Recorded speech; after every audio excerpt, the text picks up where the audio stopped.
Clara, le 12 septembre dernier, c'est le jour où l'école primaire Val-des-Monts a été ravagée par les flammes.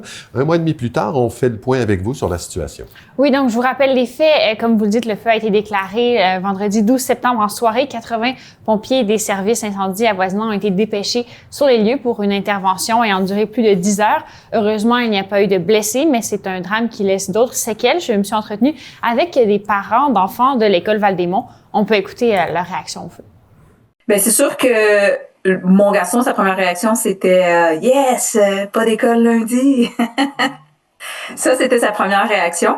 Nous, on a vu tout de suite l'implication que ça avait. La première réaction des enfants, c'est on va aller où? On va faire quoi? Nos affaires sont où? T'sais, mais quand on est allé le lendemain, qu'on a vu les dommages, qu'on a vu que l'école était complètement crashée à moitié, ça a été là que ça a été le coup de grâce. Ben ça, c'était sa classe qui était à moitié tombée, puis à moitié encore debout.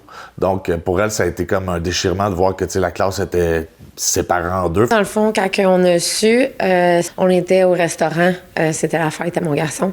Puis, ça a été une grosse crise d'anxiété. Là. Il était en crise d'anxiété pendant 1 heure au restaurant. Là. Ça a comme vraiment coupé sec sa fête. Là. C'était beaucoup d'émotions.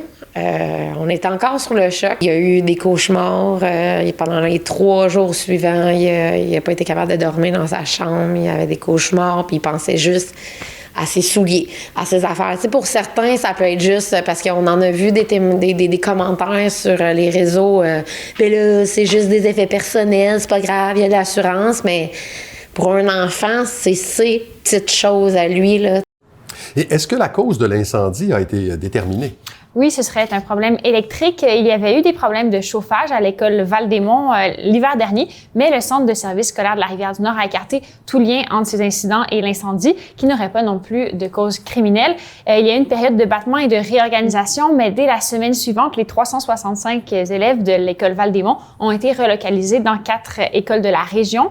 L'école aux couleurs du savoir à Saint-Jérôme, l'école des Falaises et l'école Champfleury à Prévost et l'école du Grand Héron à Sainte-Sophie. Les classes restent les mêmes et les enseignantes ont suivi leur groupe, mais ça n'a pas été le cas de tout le personnel. Il a perdu son prof d'éduc parce qu'ils ont été relocalisés dans 4 écoles différentes. Il a perdu sa TES aussi parce qu'elle a dû être relocalisée finalement. Il était très proche de sa TES, fait que c'est difficile. C'est difficile, l'adaptation est vraiment difficile. Bon, il y avait de l'aide financière prévue pour les familles, mais il y a eu des ratés là, dans la distribution. Oui, alors une somme de 150 $ a été remise aux parents pour acheter des biens personnels perdus dans l'incendie pour les objets d'une plus grande valeur qui auraient été perdus dans les flammes, comme des lunettes, des orthèses, des appareils électroniques, par exemple. Il était possible de remplir une réclamation aux assurances qui ont remboursé le tout. Il y a quand même eu un délai avant que le matériel pédagogique ne soit rendu accessible à nouveau. On écoute à ce sujet Madame Blanchette. La seule chose qui est un peu dommage, mais en même temps, c'est normal vu la situation, c'est que, par exemple, tu sais, là, on vient de recevoir le premier bulletin, puis il y a plusieurs matières qui n'ont pas été évaluées parce que le temps qu'ils retrouvent les équipements, ils n'avaient pas reçu les cahiers, il n'y avait rien pour étudier en musique, même chose, il y avait pas de flûte, il n'y avait pas nécessairement les instruments disponibles pour eux. Donc, il y a des matières qui n'ont pas été évaluées. Une maman m'a écrit par courriel qu'elle plaint les enseignants qui, selon elle, ne semblent pas recevoir le soutien nécessaire avec une charge de travail qui a beaucoup augmenté. Il y a eu aussi des collectes de fonds qui ont été organisées pour venir en aide aux enfants et à leurs parents. Oui, c'est surtout là que des questions ont été soulevées. Plus de 177 200 $ ont été amassés et la ville de Prévost a fait un don de 50 000 $. Donc, dans les dernières semaines, les parents et les donateurs se demandaient où se trouvait l'argent puisqu'il n'a pas encore été redistribué. Nous, on s'est fait rembourser les choses qu'on a perdues. Ils ont du nouvel équipement. Je sais pas vraiment qu'est-ce qu'ils vont faire avec cet argent-là. Tant qu'à moi, ils devraient le garder puis l'utiliser pour l'école qu'ils vont repartir.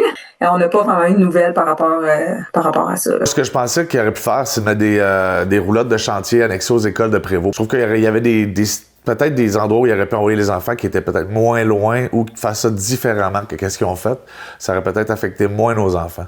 J'ai contacté le centre de service scolaire à ce sujet. On me disait que l'argent a bel et bien été remis à l'école. C'est maintenant au conseil d'établissement d'en assurer la gestion.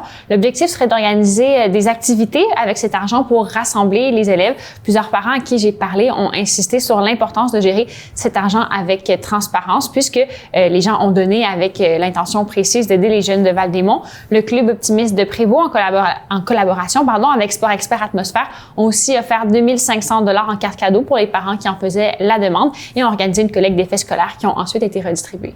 Ça prend une certaine adaptation. Ça n'a pas été facile pour tout le monde. Non, tout à fait. Donc, j'ai discuté avec plusieurs parents pour qui l'adaptation de leurs enfants se passait plus ou moins bien. 3 d'entre eux m'ont écrit pour me dire que leurs enfants se sentaient très accueillis dans leur nouveau milieu, malgré les défis que peuvent occasionner un changement de la sorte. Par contre, j'ai 7 parents qui m'ont écrit ou que j'ai rencontrés pour qui la situation est très difficile et le dénominateur commun de ces témoignages, c'est l'école du Grand Héron à Sainte-Sophie où leurs enfants ont été relocalisés. Ce sont des situations d'intimidation de la part de certains élèves de l'école Grand Héron envers les nouveaux venus qui m'ont été rapportés. On peut écouter quelques exemples de propos qui sont tenus dans la cour d'école. Quand ils sont arrivés là, c'était de la division. C'était...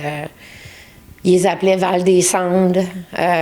C'est toujours les mêmes répétitions.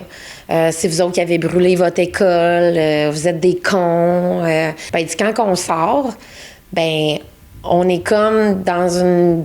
On aurait dit une prison. Il dit, quand on sort, il faut qu'on mette nos capuchons, il faut qu'on regarde à terre, puis on longe la clôture. Je dis, pourquoi? Il dit, ils viennent nous voir, puis si on a la tête dans les airs, ils viennent nous voir, puis nous disent, tu regardes à terre. T'as pas d'affaire de regarder dans les airs. Vous n'avez pas le droit de regarder, c'est à terre que vous regardez. Il disait, moi, j'ai pas peur, mes amis ont peur, moi, j'ai honte. Questionné à ce sujet, le Centre de service scolaire m'a répondu que dans une situation délicate comme celle-ci, tous doivent faire preuve d'ouverture et d'acceptation, parents, élèves et personnel. Ce travail est en cours. Il demande un peu de temps et de patience, mais nous savons que la situation ne peut que s'améliorer. Mais selon certains parents, la gestion de l'école envenime la situation. Il y a des horaires pour les enfants à Val-des-Monts, puis il y a des horaires pour les enfants à Grand Héron. Fait que là, il faut qu'ils se mixent à travers tout ça pour qui va avoir le basket, qui va avoir le droit au soccer extérieur, qui va avoir... Fait qu'il y a des horaires pour les 2 écoles. Fait qu'ils n'ont pas fait une entité, ils n'ont pas mis tous les enfants ensemble pour faire « vous êtes les bienvenus chez nous ». Au début, ça avait l'air de ça. Tranquillement, avec le temps, ça s'est divisé, puis il y a les enfants Val-des-Monts, puis il y a les enfants Grand Héron. Et aussi le personnel les traitait de voleurs de matériel. Parce que quand eux sont en bas, quand ils sortaient, ils étaient à côté de la porte. Fait qu'ils prenaient les ballons, puis ils sortaient, ils se faisaient traiter de voleurs de ballons. Sinon, sa prof, elle apportait des ballons de chez elle. Elle s'est fait dire qu'elle ne pouvait pas apporter du matériel de chez elle parce que c'était interdit. Voilà, Claude. Donc, on a des parents qui s'inquiètent de l'effet de tout ça sur leurs enfants. Il y a le problème aussi des déplacements scolaires qui peuvent être plus compliqués aussi. On écoute à nouveau les parents. Ça prend environ 1 heure d'autobus à tous les matins, à tous les soirs. Donc, 2 heures d'autobus, plus l'école, plus tout ce qui s'est passé de bouleversement, tout ça. Je vous dirais que j'ai des enfants qui n'ont plus tellement le goût d'aller à l'école ces temps-ci. Ils trouvent ça vraiment pénible. Puis on n'a pas encore eu des tempêtes de neige où ça va augmenter le temps de se rendre à l'école. Très, très, très inquiet parce que mon plus jeune, il a déjà mentionné qu'il aimerait faire l'école à la maison. C'est une possibilité qu'on est en train de regarder. Fait que pour nous, ça va être de voir c'est les coûts.